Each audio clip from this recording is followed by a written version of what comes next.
grossesse qui n'était même pas annoncée parfois. Pour l'entourage, elle n'existe pas et parfois, pour les parents, elle existe peu.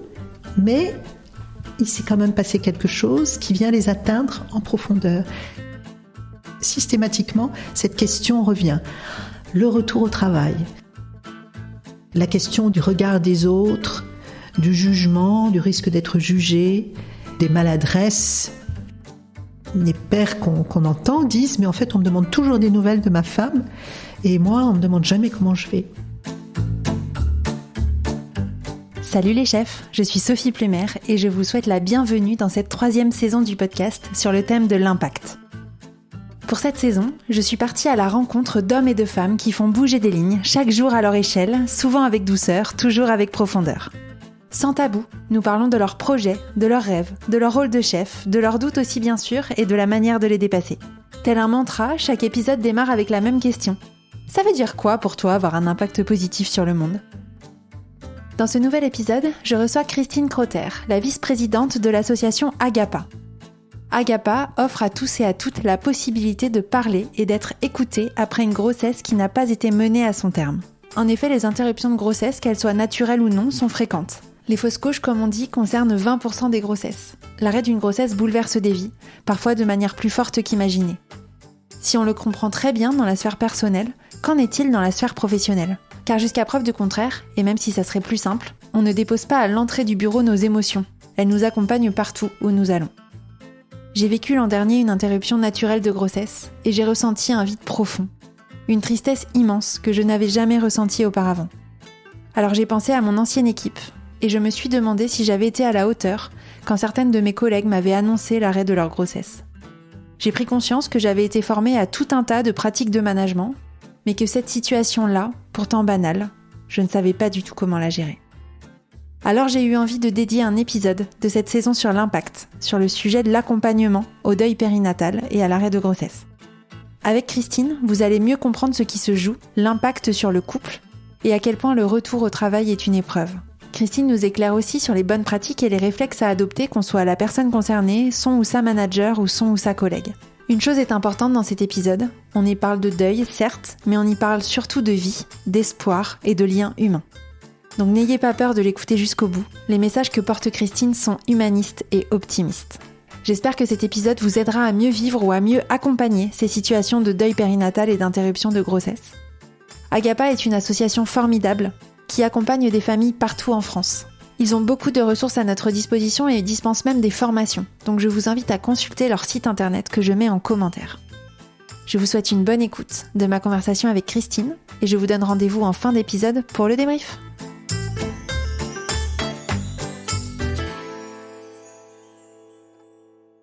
Bonjour Christine, bienvenue sur Chef.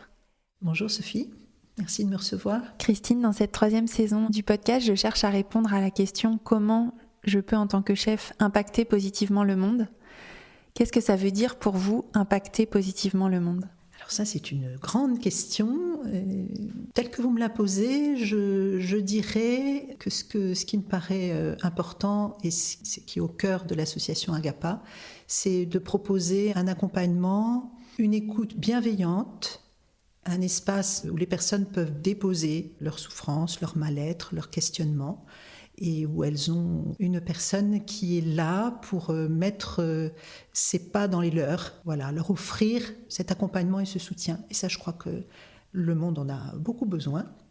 Et puis, d'une manière peut-être plus large, je crois que ce qui est important pour moi, dans l'accompagnement de la souffrance, de la mort, du deuil, c'est l'ancrage de tout ça, la source de tout ça, c'est que je crois profondément que la vie est plus forte que la mort, que l'amour est plus fort que la mort, et ce sont des histoires d'amour qu'on vit quand on accompagne les personnes à Agapa. Oui, la souffrance et la mort font partie de la vie, et peut-être même, si j'oserais dire, nous rendre plus vivants quand on n'est pas seul pour les vivre, quand on est accompagné. Oui, juste avant, vous me disiez que vous aviez des témoignages en ce sens suite à vos accompagnements. Tout à fait, tout à fait. On a vraiment des personnes qui peuvent nous dire cette expérience extrêmement douloureuse que j'ai vécue m'a rendu plus vivante. Je me souviens d'une femme qui disait qu'elle était presque que la mort de son enfant l'avait fait renaître à elle-même. Enfin, c'est des choses très fortes, très émouvantes et qui ne sont pas juste des mots. C'est-à-dire qu'on sent que les personnes revivent et sont plus vivantes, plus libres peut-être, plus ancrées en elles-mêmes. Et ça, moi, je trouve ça merveilleux. Je m'en émerveille tous les jours et ça me nourrit et ça me nourrit mon espérance en la vie. Bravo pour cet impact et cet accompagnement et merci d'avance de partager votre expérience avec moi et avec les auditeurs et les auditrices de Chef. Aujourd'hui, donc, on est ensemble pour parler de la question du deuil périnatal. Vous allez nous expliquer un petit peu plus ce que c'est, parce qu'avec l'association Agapa, vous accompagnez des couples, des hommes et des femmes qui vivent des situations de deuil périnatal. En parallèle de cette activité dont vous êtes la vice-présidente de cette association, vous êtes aussi thérapeute pour les couples. Donc, je vous propose de commencer par comprendre ce que c'est que cette notion de deuil périnatal. Est-ce que vous pouvez nous expliquer ce que c'est ? Alors, en général, quand on parle du deuil périnatal, on parle des pertes d'enfants au cours de la grossesse. Deuil périnatal, ce serait plutôt le dernier trimestre de la grossesse, au moment de l'accouchement ou dans les jours qui suivent. Nous, à Agapa, on accompagne aussi les interruptions de grossesse plus précoces. Ça peut être vraiment au tout début de la grossesse. Et quelle qu'en soit la cause, ça peut être une interruption naturelle de grossesse très précoce, ça peut être un avortement, ça peut être des fausses couches, enfin des interruptions de grossesse plus tardives, quel que soit le terme de la grossesse et quelle qu'en soit la cause. Des interruptions médicales de grossesse, quand il y a un handicap, donc des interruptions choisies, et ça peut être des interruptions accidentelles, mort du bébé pendant la grossesse, voilà, comme je le disais plus tard. Donc, nous parlons de deuil, y compris pour des personnes qui viennent nous voir pour une interruption naturelle très précoce ou pour un avortement. Nous parlons de deuil parce qu'il y a eu une perte et que pour nous, à partir du moment où il y a eu une perte, il y a un processus et un chemin de deuil à vivre. Voilà, c'est dans ce sens qu'on parle de deuil. Justement, vous le dites, vous accompagnez des familles dont la grossesse s'est arrêtée au bout de quelques semaines, quelques mois, d'autres à la toute fin de la grossesse. Est-ce que vous pouvez nous expliquer, quand on parle de deuil, ce que peuvent vous dire les familles, ce qu'elles ressentent ? Pourquoi c'est un deuil ? Alors ça, c'est tellement lié à chaque personne, à son histoire, à sa manière d'être, à ses représentations. Donc c'est compliqué de faire une réponse générale, mais ce qui est sûr, c'est qu'une perte, une interruption de grossesse très précoce, c'est pas forcément le deuil d'un bébé. C'est le deuil peut-être d'une vie en devenir, d'un projet de vie, d'un projet de bébé. Pour certaines ou certains, c'est le deuil d'un bébé, parce que c'est déjà pour eux un bébé. C'est un tout petit embryon. Parfois, on a déjà écouté le cœur, entendu le cœur, donc la vie est là. Ça va énormément dépendre de ce que représente cette grossesse pour la personne. Donc son deuil va être très lié à ce qu'elle a vécu, à la manière dont elle l'a vécu et à ce que représente cette grossesse qui s'est interrompue. Donc même dans le cas d'un avortement, encore une fois, il peut y avoir une perte importante. C'est pas forcément, encore une fois, la perte d'un bébé, mais ça peut être la perte, une atteinte de l'image d'elle-même, le deuil de la femme qu'elle pensait être. Ça peut être vraiment, c'est extrêmement varié. Mais ce qui est sûr, c'est que il y a un processus, il peut y avoir une perte importante, un deuil important, il peut y avoir un traumatisme important, parfois aussi. Processus de deuil, ça prend du temps. Il peut y avoir beaucoup de tempêtes émotionnelles, d'émotions variées, la colère, la tristesse, de la peur.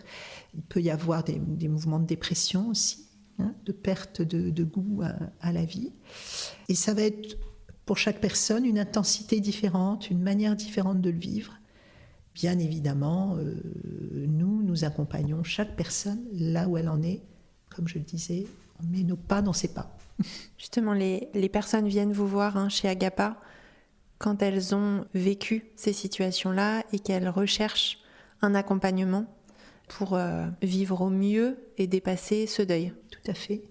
Oui, parce que parfois les personnes elles-mêmes sont extrêmement surprises de la réaction très forte qui les ébranle. Enfin, elles le subissent. Ben oui, elles le subissent et elles en sont surprises parce que si je prends l'exemple des interruptions naturelles de grossesse précoce. Bon, si vous voulez, médicalement, c'est extrêmement banal.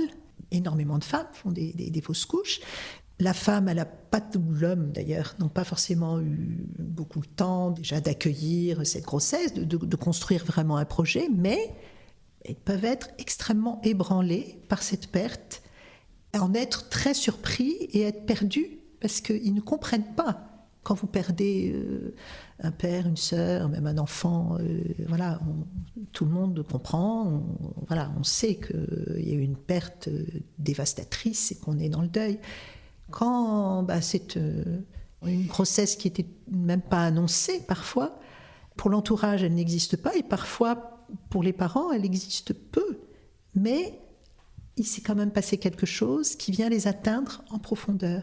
Et ils ont besoin de déposer tout ça et peut-être de clarifier un peu, de comprendre un petit peu, de chercher à comprendre ce qui se passe, de chercher le sens de tout ça. C'est ce qu'on leur propose.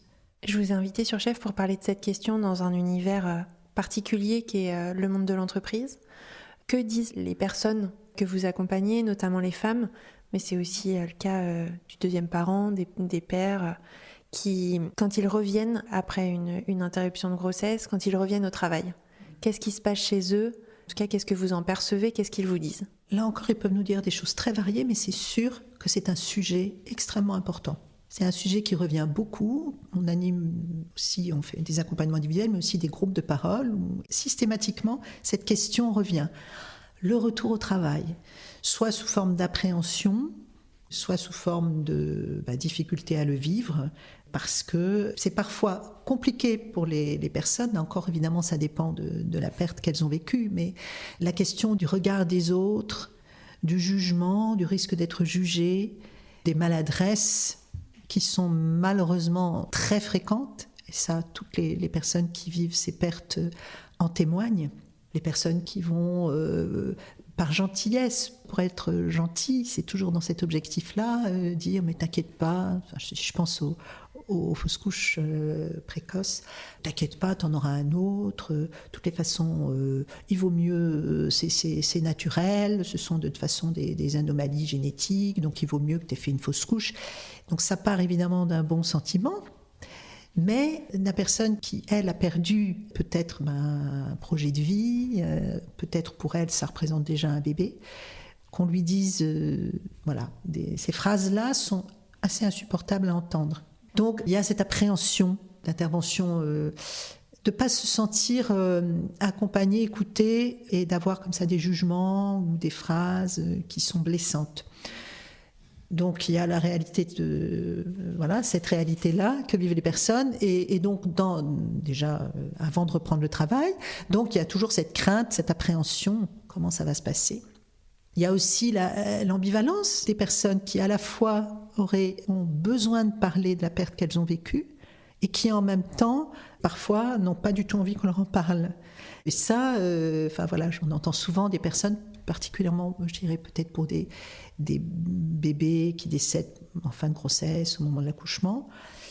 Elles ont, à certains moments, besoin d'être écoutées, d'être soutenues, et puis à d'autres moments, elles disent « oh là là, je ne sais plus qu'on m'en parle ». Voilà. Et c'est déjà compliqué pour elles-mêmes de savoir, donc c'est compliqué pour elles de se situer aussi par rapport à leur entourage et à leur entourage professionnel. Donc il y a des femmes qui vont faire le choix de ne pas en parler parce qu'elles préfèrent préserver cet espace où elles pourront finalement se sentir libres de ne pas en parler. Et puis il y en a d'autres pour qui ça sera très important que les collègues, le supérieur hiérarchique leur en parlent et soient à leur écoute autour de cette question. Et ce qui est compliqué, c'est qu'on ne peut pas savoir à l'avance. Donc moi, ce que je dis souvent pour l'entourage, et particulièrement je pense que ce qui est important dans l'entourage professionnel, c'est qu'il y ait la possibilité que la personne puisse être écoutée sur ce qu'elle a vécu et pouvoir dire ce dont elle a besoin. Je me souviens d'une femme qui me disait que ça s'était très bien passé son retour au travail parce qu'elle avait eu un entretien avec sa chef. Elles avaient toutes les deux, avant qu'elle ne revienne, mis en place un peu une stratégie. Je crois qu'elle avait demandé à la chef de préparer son retour, de préparer ses collègues, d'en parler et de dire aux collègues elle préférerait qu'on n'en parle pas ou Je me souviens plus d'ailleurs quel était son besoin, cette femme, mais en tous les cas, ça peut être ne pas que tout le monde n'en parle pas, et pour d'autres, c'est très important qu'on leur en parle. Et des personnes qui disent que c'est très douloureux pour elles de revenir au travail, et puis que les collègues ne disent rien. Comme s'il y avait un déni qui est souvent lié au fait que les personnes sont mal à l'aise, donc préfèrent ne pas en parler. C'est pas simple, hein, de s'ajuster à une personne qui a vécu une perte comme ça. Je trouve que c'est parfois d'autant moins simple que quand on parle d'interruption naturelle de grossesse, quand on est au tout début de sa grossesse et que la grossesse s'arrête, bien souvent on n'en a pas du tout parlé à son entourage professionnel. Parfois on n'en a même pas du tout parlé à son entourage personnel, mais le travail encore moins. Il y a aujourd'hui pas ou peu d'arrêts pour une fausse couche. Est-ce qu'il faut le dire ? Quel est votre avis ou vos conseils ? Est-ce que c'est important de le dire à son employeur ou pas ? Ou ça dépend de son besoin là encore ? Nous, quand on écoute et on accompagne des personnes, on écoute leurs questionnements là-dessus parce que c'est pas, encore une fois, pas toujours simple. Nous, notre conseil, c'est qu'elles soient au plus près de ce qui est bon pour elles. Je ne conseille pas de le dire ou de ne pas le dire. Ce que je conseille, c'est que la personne soit à l'écoute de ce qui lui paraît le mieux. Et en prenant un peu du temps, elle arrive à clarifier ça. Certaines vont dire, moi, je préfère, par exemple, pour les interruptions précoces, comme vous le dites, parfois l'employeur et les collègues ne sont pas au courant. Et ça va très bien à certaines femmes. Parce qu'elles ne veulent surtout pas, justement, s'exposer, ou elles veulent garder cet espace un peu vierge, où beaucoup disent, moi, je vais reprendre le travail, ça va me faire du bien de pouvoir penser à autre chose. Donc elles veulent garder cet espace peut-être professionnel, où elles peuvent être la femme ou l'homme qu'ils étaient avant, sans avoir besoin d'en parler, même si intérieurement, il se passe autre chose. Et pour d'autres, au contraire, c'est très important que ce qu'elles ont vécu soit accueilli, reçu, elles veulent qu'il y ait une reconnaissance. Donc, c'est toujours, c'est difficile de donner une réponse puisque c'est très propre à la personne. Et j'imagine que ça dépend aussi de l'entreprise, de la capacité de l'entreprise à l'accueillir. Et parfois, on va choisir de se confier à une ou deux personnes très proches et sans s'afficher auprès de toute l'entreprise. Exactement, c'est très souvent ce qui se passe, c'est-à-dire que les personnes si elles ont une collègue ou deux collègues avec qui elles sont plus proches, elles vont leur en parler et peut-être leur dire, écoute, je préfère pas que tu en parles, que ça reste entre nous, ou au contraire, si tu pouvais dire aux autres que voilà, moi je préfère qu'on n'en parle pas. C'est vrai que je trouve que c'est bien d'avoir une personne avec qui on peut en parler pour pouvoir peut-être justement quand même ajuster après. Voilà. Mais encore une fois, il y a des femmes qui vont faire le choix de ne pas en parler du tout. Mais c'est leur choix à elles. Là, c'est très important d'être à l'écoute de ce qui est bon pour moi. J'aimerais aussi qu'on parle du deuxième parent pour qui c'est pas simple non plus. Est-ce que vous pouvez m'expliquer ce qui se passe chez lui ? Oui, alors pour les pères, c'est vrai que c'est pas simple parce que en général, quand c'est des pertes au début de la grossesse, déjà c'est très abstrait parce qu'ils ne le vivent pas dans leur chair. Donc ils n'ont pas eu vraiment ce temps de prendre conscience de ce qui s'est passé, de commencer à se sentir père. Ce qui est compliqué pour eux, c'est de voir leur compagne en difficulté, en souffrance, et de se sentir impuissant, puis de ne pas pouvoir vraiment partager, parce que justement le vécu n'est pas le même. Donc quelquefois ça c'est compliqué pour les couples. Ils ont le sentiment de se sentir un peu éloignés parce qu'ils ne vivent pas du tout les choses de la même manière. Dans d'autres situations, je pense là au deuil peut-être plus tardif, où vraiment il y a eu la grossesse, voire le papa a pu rencontrer son bébé, même s'il était mort, ou parfois vivant, et puis il l'a vu mourir. Donc le père est totalement, évidemment, affecté par cette perte, par ce deuil. Là, ce qui est compliqué, c'est que souvent, les pères qu'on entend disent « mais en fait, on me demande toujours des nouvelles de ma femme, et moi, on me demande jamais comment je vais ». Or, ce sont des pertes et des deuils qui peuvent être extrêmement douloureuses pour les pères, bien évidemment. Donc ils ont aussi besoin qu'on soit à l'écoute de eux. En tant que père, j'ai perdu mon enfant. Voilà. Et c'est pas juste, je suis le compagnon de la femme qui a perdu un enfant. Donc il y a quand même un besoin de reconnaissance, Et là encore, il y a certains hommes qui vont en parler à leur entourage, d'autres non. Ils sont souvent un peu en colère qu'on ne reconnaisse pas suffisamment leur deuil, leur souffrance. J'aimerais maintenant qu'on se mette à la place des personnes qui sont managers ou qui sont collègues de parents qui ont vécu un deuil périnatal ou un arrêt de grossesse. Vous avez commencé à apporter beaucoup d'éléments de réponse, mais est-ce que vous avez quelques conseils ou bonnes pratiques pour faire en sorte que le retour au travail se passe le mieux possible? Moi, je crois que c'est quand même important, dans la mesure où ils sont mis au courant à partir du moment où la femme ou l'homme, mais ont expliqué, ont partagé, ont exprimé ce qui se passait, ce qui leur arrivait, c'est qu'ils ont besoin de le partager. Donc, c'est important pour eux que ce soit reçu, entendu. Je dis souvent un peu comme un accusé de réception. Si une parole a été dite, si on a partagé, voilà, je viens de perdre mon bébé ou j'ai fait une fausse couche et c'est difficile pour moi. J'ai eu, par exemple, parfois il y a quand même des arrêts maladie, du coup, parce qu'il n'y a pas de congé spécial pour les fausses couches, mais l'employeur peut être mis au courant ou des collègues peuvent être mis au courant. À partir du moment où ils sont au courant, c'est important qu'ils accusent réception de ça et qu'ils puissent proposer déjà une écoute toute simple. Et puis peut-être demander à la personne ce dont elle aurait besoin. Est-ce que ça te fait tu as besoin d'en parler? Est-ce que tu préfères qu'on n'en parle pas? Enfin, en tous les cas, je ne sais pas si c'est tellement dans les mots, mais c'est dans une attitude de j'entends que tu as vécu cet événement. Est-ce que tu as besoin d'en parler? Ou est-ce que voilà, de quoi aurais-tu besoin au fond? Je trouve que c'est une bonne question, ça. De quoi tu aurais besoin?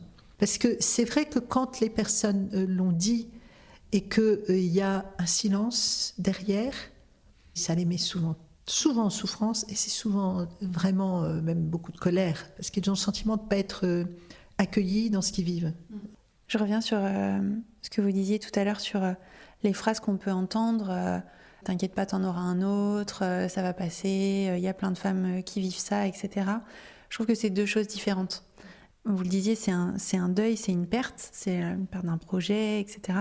Et en fait, d'accuser réception, peut-être qu'on peut essayer dans un deuxième temps, éventuellement, de faire voir le positif aux gens, ou en tout cas de les défocaliser de leur tristesse. Et parfois, c'est dérangeant, mais parfois, il peut y avoir aussi du positif. Mais en tout cas, cet accusé réception, il est très important avant de passer à l'étape d'après. J'ai bien pris en compte et je suis désolée pour toi. Et est-ce que je peux faire quelque chose? Est-ce que tu as besoin d'en parler? Mais c'est vrai que cet accusé de réception, comme vous dites, il est primordial avant de faire autre chose, en fait. Tout à fait. Et c'est vrai que souvent, le réflexe humain, c'est que les personnes sont touchées, affectées par ce qu'a vécu la personne et vont vouloir tout de suite apporter une solution, minimiser. C'est humain. Je pense que c'est spontanément une protection face à la souffrance, à la mort. On est tous mal. Mais ça s'apprend. Je pense que ce qui est important, c'est effectivement de ne pas plaquer tout de suite, de laisser la personne elle-même mettre des mots sur ce qu'elle vit ou ne pas en mettre. Les personnes qui vivent ces situations douloureuses disent que vraiment elles sentent bien l'intention, mais elles pourraient sentir aussi ok, non mais c'est pas si grave. Et or, elles, si ce qu'elles vivent est très grave pour elles, et ça peut vraiment être le cas, c'est difficile parce qu'elles ont le sentiment que on écarte un peu le sujet, que la personne, elle n'est pas vraiment là pour accueillir, Elle se protège. Qu'elle ne fait pas d'ailleurs. Eh ben oui. Parce que tout de suite dire oui, non mais une fausse couche, écoute, le prochain ça sera le bon, ou alors ça c'est si les parents disent toujours, alors ça c'est le pompon, ah non mais t'en as déjà un autre, alors ça va, c'est terrible à entendre, ou alors t'en auras un autre, ben oui mais c'est celui-là qui me manque. Oui, et puis parfois quand on dit il y a plein de femmes qui vivent ça, très bien, même je pense quand on l'a vécu plusieurs fois, ça reste un épisode unique, très important.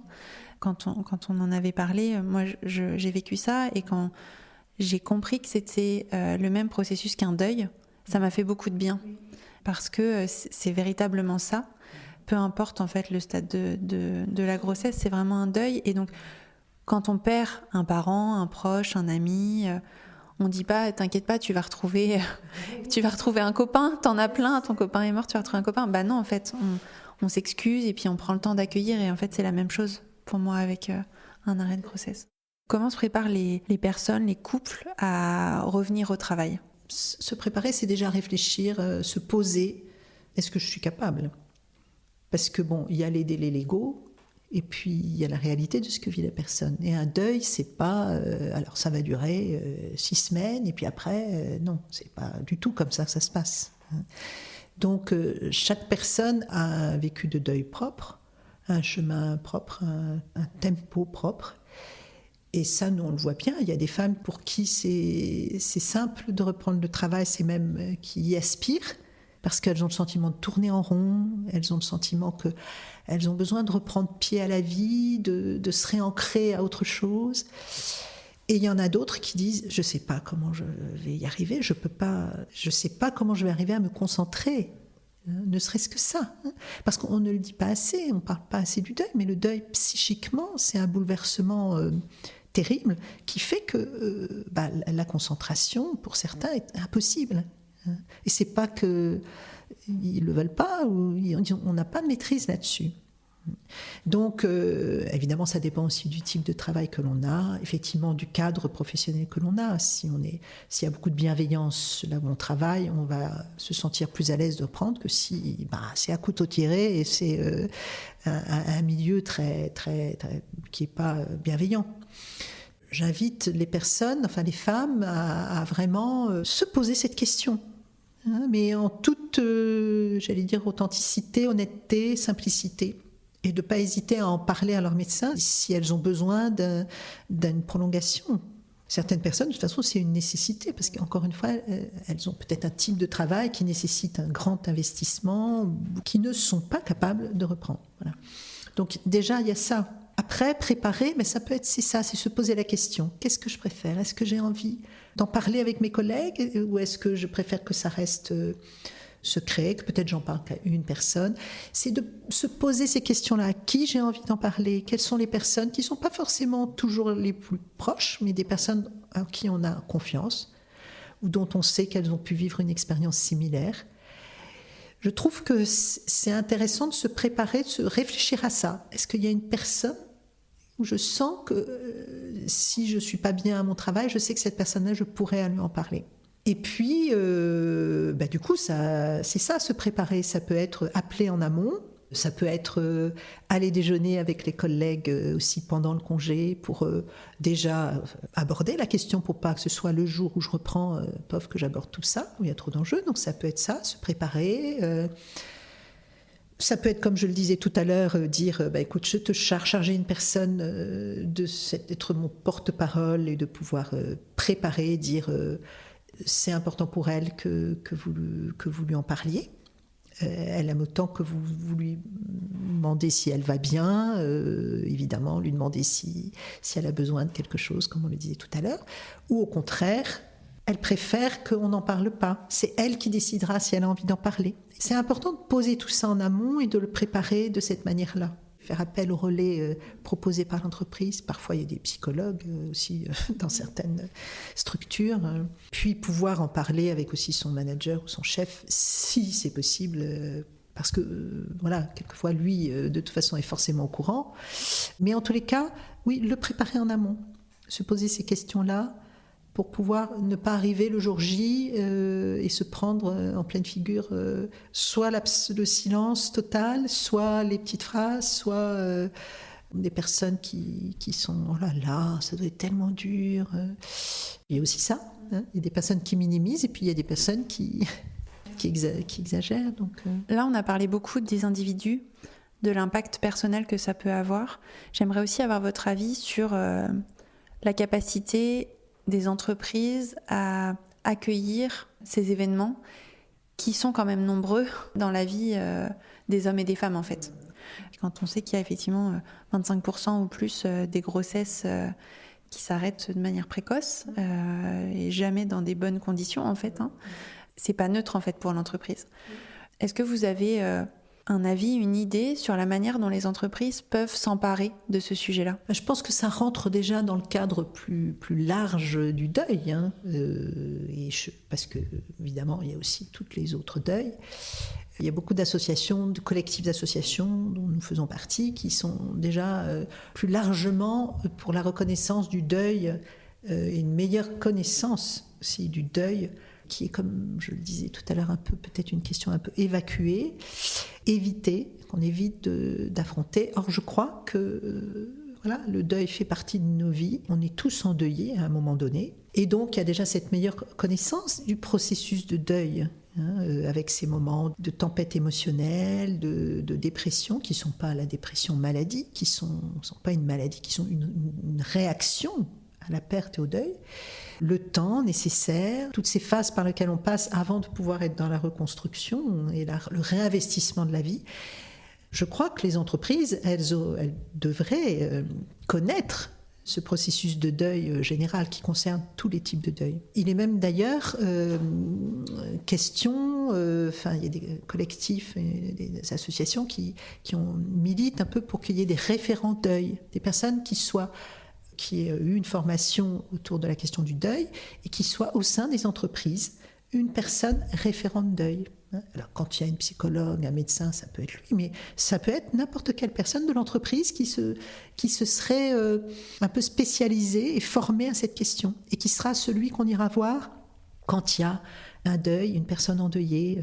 Voilà.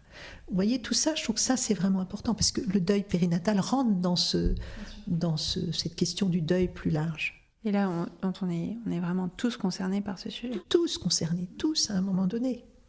Alors, en ce qui concerne plus spécifiquement le deuil périnatal, je trouve que voilà, votre initiative est très... Oui, c'est toujours avoir des repères.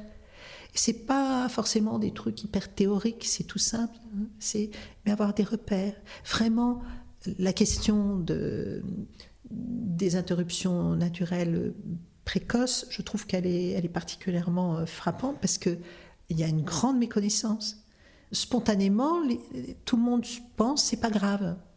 Vraiment, je crois qu'on a vraiment Et je crois que de pouvoir entendre, nous quand on fait des formations auprès des soignants, à la fin de la formation, certains nous disent je ne pensais pas qu'une interruption naturelle précoce pouvait être vécue de manière aussi douloureuse, pouvait être un traumatisme. Avoir des repères, une connaissance, ça permettra toujours de mieux s'ajuster. Mais des repères et dans ce que vous dites, une absence de jugement. Je pense que ça, c'est très important. Parce qu'en fait, même quand on est passé par là, chacun a une manière de vivre ces événements de manière très personnelle. On ne sait pas ce qui se cache derrière une interruption de grossesse. Ça peut être plusieurs années d'attente, de traitements médicaux, ça peut être des projets, ça peut être tout un tas de choses, une relation de couple, enfin voilà, il peut se passer tout un tas de choses. Et donc se permettre de juger, oui mais t'étais enceinte de 6 semaines et donc c'est pas si grave que ça, en fait c'est pas normal. C'est hyper important ce que vous dites, parce que je crois que c'est le cœur c'est le cœur. Un événement en soi ne peut pas être jugé en dehors de ce qu'il représente pour la vie de la personne qui le vit. Il y a des personnes, encore une fois, pour qui cette grossesse, elle est attendue depuis des années, même depuis l'enfance. Pour d'autres, pas du tout. Comment porter un jugement sur ce que cette perte devrait faire vivre ou ferait vivre? C'est impossible. Donc ça c'est vraiment, je crois, la chose la plus importante à dire. J'ai une dernière question pour vous, Christine. Qu'espérez-vous pour le monde de demain ? J'espérerais un monde où on ne soit pas dans des schémas plaqués, où on ne soit pas dans uniquement des valeurs de développement personnel, réussite personnelle, mais où on accepterait d'être juste des hommes et des femmes qui sommes forcément confrontés à la souffrance à certains moments de nos vies, et que nous puissions mieux nous soutenir les uns les autres pour traverser ces épreuves et pour qu'elles aient aussi leur place dans notre monde. C'est un peu en lien avec ce que je disais au début. C'est vraiment...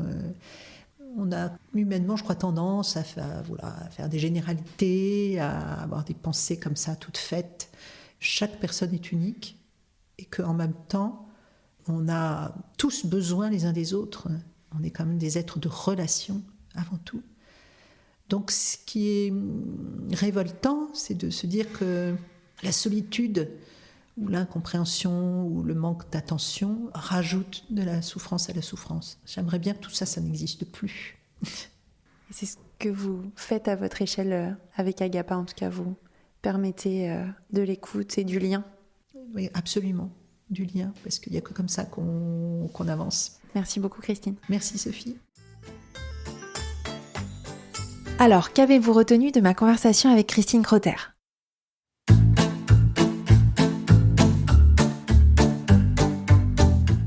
De mon côté, je retiens quelques punchlines qui me serviront de trame pour ce débrief. Donc il y a des femmes qui vont faire le choix de ne pas en parler parce qu'elles préfèrent préserver cet espace où elles pourront finalement se sentir libres de ne pas en parler. Et puis il y en a d'autres pour qui ça sera très important que les collègues supérieurs hiérarchiques leur en parlent et soient à leur écoute autour de cette question. Cette phrase me paraît particulièrement importante car Christine fait passer plusieurs idées. D'abord, il n'y a pas de bonne ou de mauvaise stratégie, si j'ose dire, vis-à-vis du travail et de l'annonce d'un arrêt de grossesse. Chaque femme doit se poser la question de ce qui est le mieux pour elle, en fonction de son contexte, de ce qu'elle ressent. C'est à elle de savoir ce dont elle a envie et besoin. Certaines veulent en parler, d'autres ne veulent pas en parler au travail, et c'est ok. Peut-être même qu'au début, la personne ne voudra pas en parler et finira quand même par le faire. Je retiens aussi que si la personne concernée, que ce soit la mère ou le deuxième parent, décide de se confier à nous, notre rôle est de l'écouter, sans jugement, sans chercher des solutions, sans chercher à minimiser sa peine. Juste écouter et être là. Je trouve que c'est une bonne question, ça. De quoi tu aurais besoin ?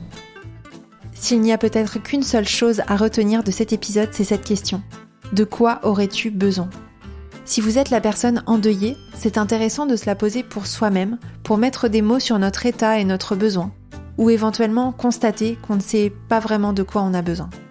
Et si on est accompagnant ou accompagnante, c'est la seule question à poser, et sûrement à poser régulièrement, car les besoins peuvent changer et évoluer. Je crois que les entreprises, elles devraient connaître ce processus de deuil général qui concerne tous les types de deuil. Comme le dit Christine, la mort fait partie de la vie, le deuil fait partie de la vie. Et quand on est chef, on y est forcément confronté, pour nous, pour quelqu'un de nos équipes. Et donc pour bien accompagner le deuil à notre échelle et à notre manière, il me paraît effectivement intéressant de connaître ce processus. Le site de l'association Agapa recense de nombreuses ressources pour comprendre le processus de deuil. Je vous les glisse en commentaire. Voilà, j'espère sincèrement que cet épisode vous aidera aujourd'hui et demain pour mieux aborder ce sujet du deuil périnatal en entreprise et plus largement dans votre vie. J'ai bien conscience que ce sujet peut être lourd et pas évident, donc je reste disponible pour tout échange, questions ou commentaires. Vous pouvez me contacter facilement sur LinkedIn. Je vous dis à très vite pour un prochain épisode de Chef, et d'ici là, portez-vous bien.